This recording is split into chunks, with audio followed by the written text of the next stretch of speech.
Hey everybody, Alex Kazora, SteelersDepot.com, back with some Pittsburgh Steelers 2023 NFL Draft breakdown and analysis. Day 3 is in the books, and so is the 2023 NFL Draft, wrapping up on Sunday.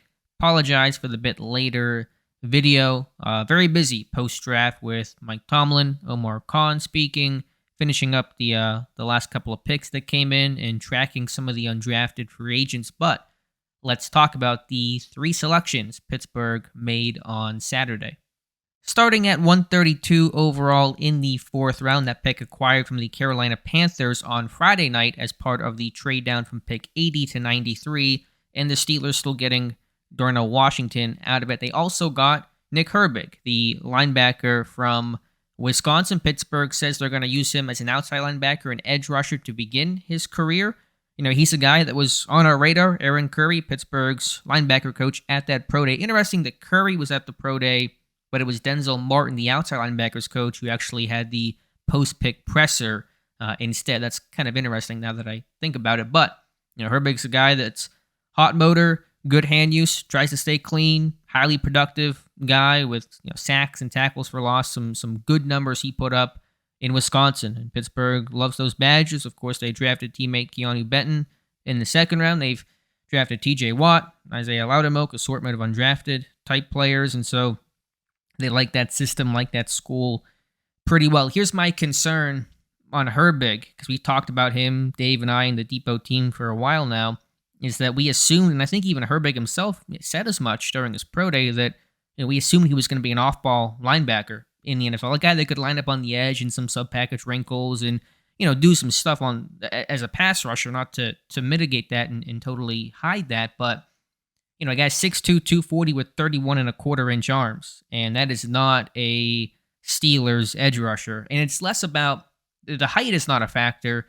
The weight is light. You could bulk, though, so that's not necessarily the biggest deal breaker to me. It's the length, which is extremely poor. 31.25 is not what you want.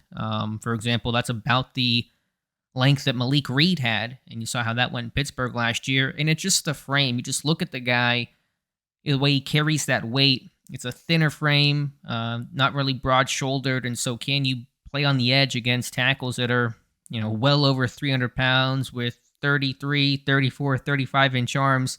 Small edge rushers do not work well in Pittsburgh. Maybe other places, maybe other systems and schemes, but to play in Pittsburgh, you got to set an edge, you got to stop the run, and I'm concerned about that with Herbig. He's a guy that can defeat blocks, get off blocks, but can he be able to really hold the point of attack consistently? That's my concern. That's why I thought off-ball linebacker, he'd be cleaner, he'd be 6'2", 240. That's a fair size for that position. And then you could still utilize some of the pass rush stuff on 3rd down, was going to be the best thing for him. So I'm worried about Pittsburgh's insistence on him being an edge guy. I don't love that on paper. Look at the tape, you kind of see some of the same stuff, but we'll see what happens. And I think in the meantime, Herbig's a guy that can be a really solid special teamer. And so you at least getting that to start, maybe some rotational stuff on the edge. But if I had to guess, I think at some point the team will say, let's move this guy off ball because he's not going to be a down-to-down 3-4 outside linebacker in Pittsburgh's system.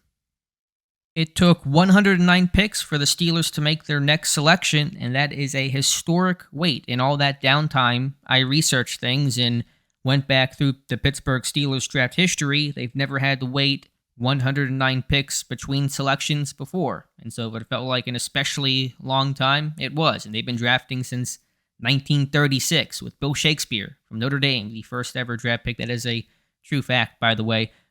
Longest wait prior to that was 108 to start the 1968 draft. And that's technically not between picks. They did not have any picks in the first 7 rounds. And their first pick was at 108 that year. Coaches used to hate their rookies and trade all the draft picks. Anyway, doesn't really matter. But long wait. So 241, it is Corey Trice, the corner from Purdue. And he's a guy that's long, physical, certainly has some of the same traits and characteristics as a Joey Porter Jr. in terms of style and body type and hip power, demeanor, a bit more ball production overall, I would say, but probably has some of the downsides where Porter can be a little inconsistent in his processing. I thought with Trice in zone coverage, I thought he would kind of get stuck with his eyes and kind of lose some of the routes behind him and give up some plays that way. He's a guy that came into Purdue as a safety. He was played corner till 8th grade, and then he moved to safety in high school in his first couple years at Purdue. Then they got hit with injuries, and he moved from safety to corner. And my kind of thought was before the draft, this guy might go back to safety, where I think he tested off the charts. His shuttle drills were great. I thought I saw some tightness on tape, and I comped him to Jalen Mills. It kind of felt like that hybrid type of a safety corner, but I felt like he might go back to safety. Now, he was a guy that in terms of testing, because he, again, had great testing, some production, thought he might be a riser in this process, be a late day 2 candidate. Honestly, I thought he had a shot to go there, but there's some medical with him. So you saw Darnell Washington, fall to 93, saying, why does he fall to 93? Why does Trice fall to 241? It's a deep cornerback class, but it wasn't that good. I mean, he was a guy that was certainly better than pick 241. There's some medical there to be concerned with. It was 2 years ago in 2021. He tore his ACL, and I think around October, and obviously missed the rest of the year there. Came back in 2022, had a brace on that knee until about October, and you could kind of see it was really bothering him. He took it off. I think his play got better because of it. Earlier in 21, before tearing his ACL, had a high ankle sprain. I think he missed some time there. And then his senior year of high school, he broke his ankle and missed the end of his senior season. And so I think kind of the combination of repeated, you got ACL, you got an ankle sprain, a broken ankle, probably put some medical red flags on him, pushed him down the boards, and probably a little bit on scheme fit. Is he a corner? Is he a safety? Where exactly is he going to fit best in the NFL? But he's a guy that is a hard worker, really mature, really disciplined, pretty selfless to go out there and play corner, position he had not played in quite some time. And he had some good tape. I thought his tape actually was really strong overall. Does not have quite the length of Porter. I think his arms are 32 3/8 and Porter's 34. But again, a similar profile in Pittsburgh. Certainly looking for a type at corner. Big, physical, can hit, can come downhill and tackle. And both Porter and Trice can do that. One last note on Trice, and a pretty sad one, unfortunately. In 2010, his dad, Corey Sr., was shot and killed. And, the memory still lives on. And I was doing research on Trice before the draft. I wrote the profile on him. And, I saw a thing in 2019 that Trice Jr. had a goal board about all the things he wanted to accomplish on and off the field, and had a mark there to still remember his father. So, seems like a really good kid overall. Again, hard worker, disciplined, mature. All the research I did before the draft indicated that. So I think Pittsburgh's getting a really good guy. I just wonder if he'll go back to safety at some point. But Pittsburgh did confirm they're going to start him as a cornerback. And then finally at pick 251, with their last selection of the 2023 NFL Draft, they took Spencer Anderson, offensive lineman from Maryland. And I'll be honest, when they made the pick, I knew nothing about Spencer Anderson other than his name was Spencer Anderson, and he was an offensive lineman from Maryland. Not a guy on my radar. I had figured they were going to take a versatile offensive lineman late. I was focusing in on Jerome Carvin from Tennessee, who has a similar profile and size to Anderson, but Anderson's a guy that's played tackle, played guard, played center, and so he's a guy that really can kind of play up and down the line. Probably going to be more of a guard type at the NFL level. I think the arm length is a little bit short, so kind of really emergency type tackle, and maybe a little less so of a center, but probably more of an interior guy, guard, center, capable. Pittsburgh did not really announce where they're going to play him or start him, but he's a guy that's probably going to move around, pretty good in that system. So he'll compete for a job, probably, battle for that last spot with your Kendrick Greens, your Ryan McCollums, the undrafted guys that come in. That's probably going to be what Anderson will have to do, but I'm going to need to watch more tape, to be honest, on him. Our Josh Carney for Steelers Depot has a report either up now or going up soon on the site, and so you can check that out, and I'll learn more about Anderson, and you will as well. In terms of the undrafted players, I'm recording this at 10:45 p.m. There's only been a couple of names announced. For some reason, Pittsburgh is really late to announce some of their undrafted guys, and so I'm not sure what's going on there. But a couple names we know right now. Quarterback Tanner Morgan from Minnesota reportedly did not have a good Shrine Bowl week for the Steelers Depot crew who was out there in Vegas. They said Morgan was not that good.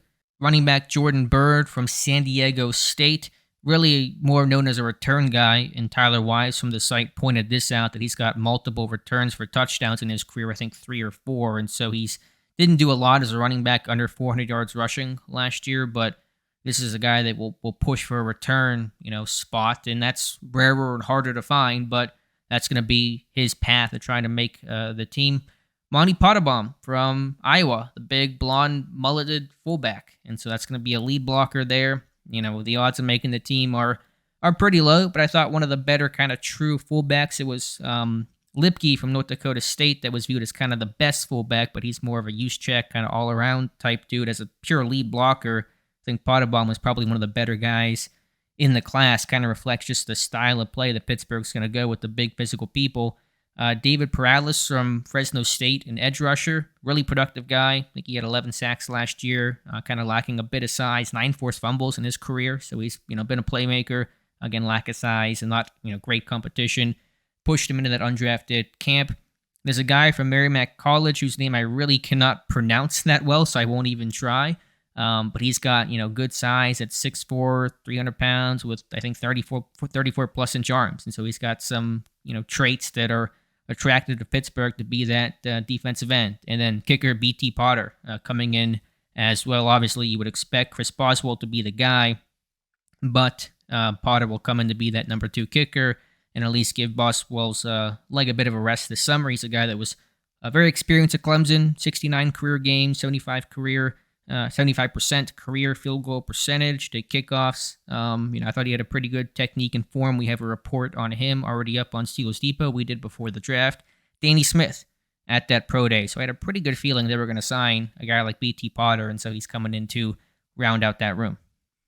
All right, so those are my day 3 thoughts. I'll have kind of a bigger perspective on the entire draft. Obviously, I think it was a very good draft for Omar Khan. I'm really happy with the picks overall. We'll do some more film rooms and breakdowns, and I'll kind of get into the tape a bit more on the channel and on Steelers Depot over the next couple of days. I'd like to get these videos out sooner to you guys, but obviously my first responsibility and certainly the whole focus is on the site and Steelers Depot and writing the articles and letting all the picks come in and all that kind of stuff. So these are kind of delayed for that reason, but hopefully it's worth the wait with the information we can give you, of course, on the site and in this video. So appreciate you guys watching. Let me know your thoughts on the Steelers draft. What grade would you give the Steelers draft class as a whole? I'd be curious for your thoughts in the comments below. You guys could hit that like button and subscribe to the channel. I'd really appreciate that. Again, thank you for listening, and we'll talk to you soon.